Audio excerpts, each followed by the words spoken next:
দুর্নীতি তোমাকে লাল কার্ড,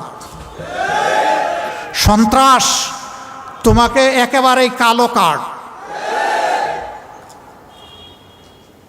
অবিচার তোমার জায়গায় সমাজে হবে না। ভিতরে ক্যান্সার থেকে গেলে উপরের চামড়াকে কসমেটিক সার্জারি করে মানুষকে সুস্থ বানানো যায় না। আমরা ক্যান্সারের জায়গায় হাত দিতে চাই। যারা বলেছিলেন আমরা পালাই না, তারা জানি না এখন কিভাবে কোথায় গেলেন। এই দেশ পরিচালনার দায়িত্ব পাই কিংবা না পাই, দুর্নীতি মাটিতে নেমে না আসা পর্যন্ত আমাদের লড়াই চলবে ইনশাআল্লাহ। আমরা থামব না, কেউ আমাদেরকে থামাতে পারবে না। সকল যুগেই পরিবর্তন এসেছে, যুবকদের হাত ধরে তাদের গাড়ে ভর করে। বাংলাদেশেও পরিবর্তন আসবে যুবকদের হাত ধরে। তারা তিনটা নির্বাচন নিজেরা করেছেন তাদের মতো করে। প্রথমটা জনগণ যায়নি, বহু সেন্টারে মানুষ একজনও যায়নি, সেখানে বিড়াল ঘুমাচ্ছিল শান্তিতে, কুকুর ঘুমাচ্ছিল শান্তিতে। সেগুলা মিডিয়ার বন্ধুরা তুলে এনেছিলেন তারা তাদের শৈল্পিক হাত দিয়ে। দ্বিতীয় নির্বাচনটা তারা এতটাই আস্থা হারায় ফেললেন যে নির্বাচনের দিন পর্যন্ত ধৈর্য ধরতে পারলেন না। 18 সালে আমাকে এখানে জোটের পক্ষ থেকে ক্যান্ডিডেট করা হয়েছিল। আমি এক মুহূর্তের জন্য এইভাবে আপনাদের সামনে এসে দাঁড়াতে পারিনি, আপনাদের মুখ দেখতে পারিনি। এই পরিস্থিতি এমনভাবে সৃষ্টি করে রাখা হয়েছিল, সারা বাংলাদেশে 64 জন ক্যান্ডিডেটকে কারাগারে নিক্ষেপ করা হয়েছিল। 113 জনকে তাদের বাড়িতে গৃহবন্দী করা হয়েছিল, ঘর থেকে বের হতে দেওয়া হয়। সেই রকম করে নির্বাচন। তারপরেও নির্বাচনের দিন পর্যন্ত তারা ধৈর্য ধরেন নাই, রাতের বেলায় সাবাড় করে দিয়েছেন সব। বিবিসির একজন সাংবাদিক আমাকে প্রশ্ন করলেন, আগামীকালের নির্বাচনকে আপনি কিভাবে দেখছেন? আমি বললাম, আগামীকালকে নির্বাচন কোথায় ভাই? কয় কেন, কালকে নির্বাচন হবে না? বললাম না, নির্বাচন তো কালকে হবে না, আজকে রাতেই তো হচ্ছে নির্বাচন। কয় বলেন কি আপনি? ভাই আপনি সাংবাদিক, আপনার কাছ থেকে না আমি জানবো যে আজকের রাতের নির্বাচনটা কেমন হচ্ছে? আপনি দেখি আমারে জানতে চান? কই যে এটা কি বলেন? আমি বললাম ভাই আমারে যারা প্রশ্ন করেছেন প্লিজ আপনি যান। মণিপুর মণিকানন 2 স্কুল সে ভিজিট করে গিয়ে বলল ইউ আর কারেক্ট। নির্বাচন তো বিপুল উৎসাহ উদ্দীপনায় রাতের বেলা হচ্ছে একতরফা। এই নির্বাচনকে জনগণ মিডনাইট ইলেকশন নাম দিয়েছিল। জাপানের কূটনীতিবিদরা কখনো মুখ খুলে না অন্য দেশের রাজনীতির ব্যাপারে। এই প্রথমবার এই নির্বাচনের পরে জাপানের বাংলাদেশি যিনি রাষ্ট্রদূত ছিলেন তিনি বললেন এটা নির্বাচন নয়, এটা মধ্যরাতের নির্বাচন। ইন্টারন্যাশনাল কমিউনিটিও এটাকে সেইভাবে নিয়েছিল। আর 24 সালে নির্বাচন করার জন্য প্রার্থী পাওয়া যাচ্ছে না, কে কম্পিটিশন করবে? সেখানে আমি আর ডামি এই মিলিয়ে তারা নির্বাচন করেছেন। এখানে যাদের বয়স 35-36-এর নিচে তারা একটু হাত তুলেন তো দেখি। মাশাআল্লাহ, a good number of people. আপনারা জীবনে হাত নামান ভাই, কষ্ট করছেন। আপনারা জীবনে একটা ভোটও দিতে পারেন নাই। আপনারা কি তাদেরকে আপনাদের অধিকার কেড়ে নেওয়ার অধিকার দিয়েছিলেন? দেন নাই। সেই 3 নির্বাচনে আপনারা শুধু ভোট দিতে পারেন নাই না, আমরাও ভোট দিতে পারি নাই। আমি তো আমার ভোট হতে পারিনি। আমি যখন ইলেকশন স্টার্ট হওয়ার 1.5 ঘন্টা পরে শুনলাম যে আমার কিছু এজেন্টকে গায়েব করা হয়েছে ধরে নিয়ে, 2-1 জন মহিলার মাথা ফাটিয়ে দেওয়া হয়েছে, হাত ভেঙে দেওয়া হয়েছে, তখন আমি বললাম যে রক্তের বিনিময়ে আমার আসনে বিজয় লাভ করার আমার প্রয়োজন নেই, আমি এই নির্বাচনে থাকব না। তাই সারা দেশের খবর নিয়ে আমরা 12টা 15 মিনিটের সময় বলে দিলাম যে এই নির্বাচনে আমরা নাই, এটা আমরা প্রত্যাখ্যান করলাম। আমরা অবৈধ নির্বাচনকে বৈধতা দিতে চাই না।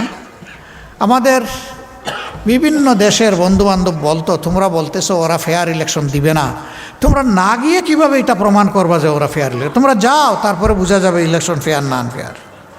অবশ্যই ইলেকশন হয়ে যাওয়ার পরে আর কোনো বন্ধুবান্ধব এই কথা বলে নাই যে তোমরা নির্বাচনে যাও। 24 সালের নির্বাচনের পরে তারা ঘোষণা দিয়েছিল 41 পর্যন্ত বাংলাদেশের ইজারা তারা গ্রহণ করেছেন, যে আমরা 41 সাল পর্যন্ত এই দেশকে সাজাবো, অর্থাৎ আমরা ক্ষমতায় থাকব। তুতিল মুলকা মান তাশাউ ওয়া তানজিউল মুলকা মিম্মান তাশা। আল্লাহ হচ্ছেন সমস্ত মুলকিয়াতের মালিক। কুলিল্লাহুম্মা মালিকাল মুলক, নবী তুমি বলে দাও তিনি সেই মহান আল্লাহ যিনি সমস্ত বাদশাহীর মালিক। তার মহান বাদশাহী থেকে দুনিয়ার শৃঙ্খলা বিধানের জন্য যেখানে যেখানে প্রয়োজনে একটু হালকা কর্তৃত্ব তিনি দান করেন। এই কর্তৃত্বে যারা ব্যর্থ প্রমাণিত হয়, জালেম প্রমাণিত হয়, দুকাবাজ খেয়ানতকারী প্রমাণিত হয়, সন্ত্রাসী প্রমাণিত হয়, আমি তাদের কাছ থেকে আস্তে করে ক্ষমতা কেড়ে নেই। সব কিছু সাজানো হয়েছিল 41 সালের জন্য। 24 সাল যে 41 হয়ে যাবে তারা এটা বুঝতে পারেন নাই। সে বছরটা আমি আল্লাহ তাআলার মেহমান হিসেবে হজে গিয়েছিলাম। তো অনেক মানুষ মুখের দিকে তাকায় বলতো, যারা চিনত যে আমাদের কি বাঁচার কোনো পথ বের হবে। বলতাম কেন নয় ভাই? কই কীভাবে? যে আল্লাহ যেভাবে অতীতে করেছেন সেইভাবে। কই যে কোনো আলো দেখি না তো, এটা কারে দিয়ে হবে? তাই আমি বলতাম যে কেন, সকল যুগেই পরিবর্তন এসেছে, যুবকদের হাত ধরে তাদের গাড়ে ভর করে। বাংলাদেশেও পরিবর্তন আসবে যুবকদের হাত ধরে। ভাই আসল জায়গায় এসেছেন। চকের 2 ফোঁটা পানি দিয়ে আপনি মাতাফে গিয়ে কাবাগরের দিকে নিশানা করে আল্লাহ তাআলাকে বলুন যে আল্লাহ এই জালিম জনপদ থেকে আমাদেরকে উদ্ধার করো। আল্লাহ এই চোখের পানি ফেরত দেবেন না। আল্লাহু আকবার। লোকেরা দেখতাম যে আমার কথায় বিশ্বাস করে না, আস্থা আসে না। হজ উমরা শেষ করে যখন ফিরলাম 17 তারিখ, 16 তারিখ আবু সাঈদের শাহাদতের মধ্য দিয়ে বাংলাদেশের নূতন অধ্যায়ের সূচনা হলো। 17 তারিখ থেকে আগুন জ্বলে উঠল। সেই দিন থেকেই চতুর্দিকে নিরীহ জনগণের, নিরস্ত্র জনগণের বিরুদ্ধে সশস্ত্র আক্রমণ শুরু হলো। ভয়াবহভাবে শ মানুষ খুন করা হলো। শেষ পর্যন্ত এর শেষ পরিণতি হলো গিয়ে 5 তারিখ। যারা বলেছিলেন আমরা পালাই না, তারা জানি না এখন কিভাবে কোথায় গেলেন। আমরা কোনোদিন এটা বলি নাই যে আমরা পালাই না। তবে আলহামদুলিল্লাহ রাব্বুল ইজ্জত আমাদেরকে এটুকু মেহেরবানি করেছেন যে আসলেই আমরা পালাইনি। আমরা ফাঁসির রশি গলায় নিয়েছি কিন্তু দেশ থেকে পালাইনি। আমাদের একজন, তিনি আমেরিকায় ছিলেন স্বাভাবিক কাজে, সেই সময় বন্ধুবান্ধব তাকে নিষেধ করেছে, ডোন্ট কাম ব্যাক। তিনি বলছেন কেন? বলেছে যে আপনাকে ওই রকমই পারসিকিউট করা হবে, অবিচার করা হবে যেমনটা অবিচার করা হচ্ছে আপনার সিনিয়র লিডারদের সাথে। তিনি বলছেন সিনিয়র লিডাররা যদি আল্লাহর জন্য ধৈর্য ধরে সহ্য করে থাকতে পারেন, আমিও পারবো, আমি আসছি। আদালতে দাঁড়িয়ে আমাকে ফাঁসি দেওয়া হোক, আমার কোনো আপত্তি নাই। আমি পলাতক হিসাবে এই বদনামের অংশ নিতে চাই না যে আমি অপরাধী। আমি আদালতে দাঁড়িয়ে বলবো আমি নিরপরাধ। মীর কাসেম আলী সেইটাই করেছিলেন। তিনি তো না আসলে পারতেন ভাই, কেউ তারে বলতো না যে উনি পালিয়ে গেছেন, কারণ তার বিরুদ্ধে কোনো ওয়ারেন্ট, কোনো মামলা ছিল না। তিনি এসেছেন তার নৈতিক দায়বোধের জায়গা থেকে, তার দেশকে ভালোবাসেন। এই জন্য তিনি বলেছেন যে দেশে আল্লাহ আমাকে পয়দা করেছেন আমার মত যেন সেই দেশে হয়। সম্মানিত ভাইয়েরা, গেল তাদের ছাপটার, এখন কি হবে? এখন কি এগুলোই চলবে? আগামীতেও কি একটা দুর্নীতিবাজ সরকার এসে আমাদের সব লণ্ডভণ্ড করে দেবে? আগামীতেও সন্ত্রাসীরা এসে আমাদের উপর আবার ছড়ি ঘুরাবে?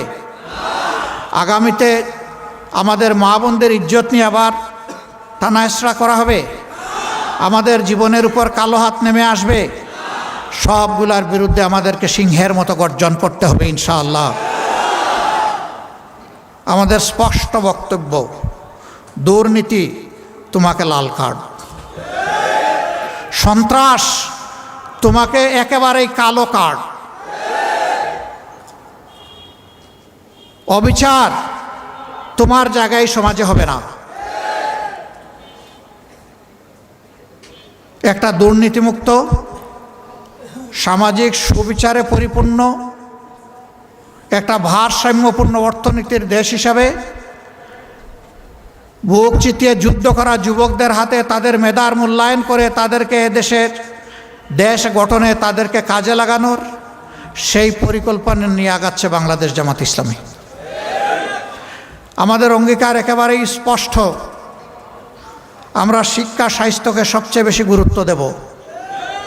কারণ একটি ভালো জাতি গড়তে হলে অবশ্যই আমাদের একটা ভালো শিক্ষা ব্যবস্থা লাগবে। আমাদের শিক্ষা ব্যবস্থা ভালো নেই। একটা ভালো জাতি গড়তে হলে অবশ্যই সুস্থ সবল আমাদের সন্তানদেরকে চিকিৎসা দিয়ে গড়ে তুলতে হবে।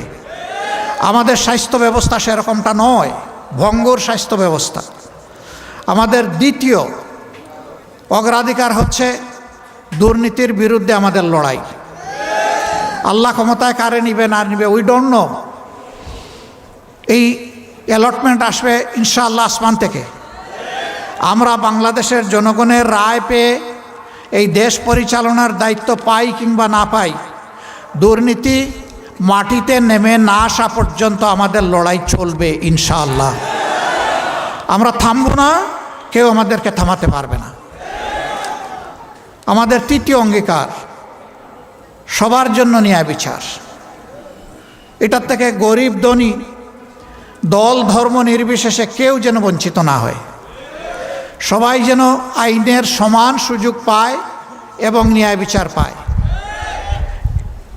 সামাজিক এই ন্যায় বিচার নিশ্চিত করা আমাদের চতুর্থ অগ্রাধিকার। আমরা আমাদের ভাঙ্গাচোড়া অর্থনীতিকে পুনরায় আমরা গড়তে চাই এবং এইখানে আমরা আমূল পরিবর্তন চাই। ওই উপরে উপরে প্রলেপ দিয়ে হবে না। ভিতরে ক্যান্সার থেকে গেলে উপরের চামড়াকে কসমেটিক সার্জারি করে মানুষকে সুস্থ বানানো যায় না। আমরা ক্যান্সারের জায়গায় হাত দিতে চাই। ওই জায়গাগুলো আমরা চিহ্নিত করে সুস্থ করার জন্য যেখানে দরকার যেটা সেইটাই করতে হবে ইনশাআল্লাহ। কারো মুখের দিকে তাকানো যাবে না। দেশের প্রতি দায়িত্বজ্ঞান সম্পন্ন, ভালোবাসা যাদের অন্তরে দেশের প্রতি আছে, দেশপ্রেম আছে, সততা আছে, যোগ্যতা আছে, সে কোন ধর্মের এটা আমরা দেখব না। সে মানুষ, সে বাংলাদেশের নাগরিক, আমাদের বিবেচনার জন্য এতটাই যথেষ্ট। আসল মানুষটাকে আসল জায়গায় বসায় দেওয়া হবে ইনশাআল্লাহ। আমাদের যে সন্তানেরা শিক্ষা গ্রহণ করার পরে বেকারত্বের কষ্ট নিয়ে বুকে চেপে বয়ে বেড়াচ্ছে, আমরা তাদেরকে জাগতিক স্কিল এডুকেশন দেওয়ার মাধ্যমে তাদের হাতগুলোকে আসলেই দেশ গড়ার কারিগরের হাত হিসাবে আমরা গড়ে তুলতে চাই। এরা দেশে থাকলেও দেশের জন্য সম্পদ, বিদেশে গেলেও যে দেশে যাবে সেই দেশের জন্য সম্পদ। আমাদের বিপুল পরিমাণ যুব জনশক্তি আছে। দুনিয়া এখন 1 কোটির মতো আমাদের প্রবাসী কর্মচারী আছে, কাজের লোক আছে।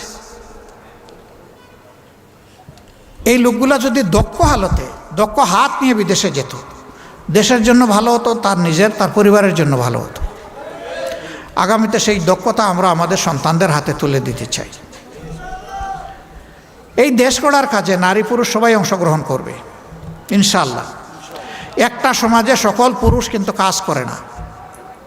কেউ বয়সের কারণে, কেউ অসুস্থতার কারণে, কেউ শারীরিক সীমাবদ্ধতার কারণে করে না। অবশ্য কিছু বখাটে আছে, সেও কিছু করে না।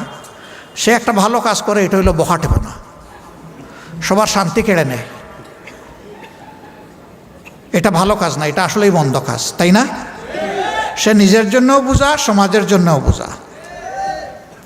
বাকি যারা সক্ষম, যাদের মিনিমাম যোগ্যতা আছে কোনো কাজের, তারা কাজ করবে, এটাই স্বাভাবিক।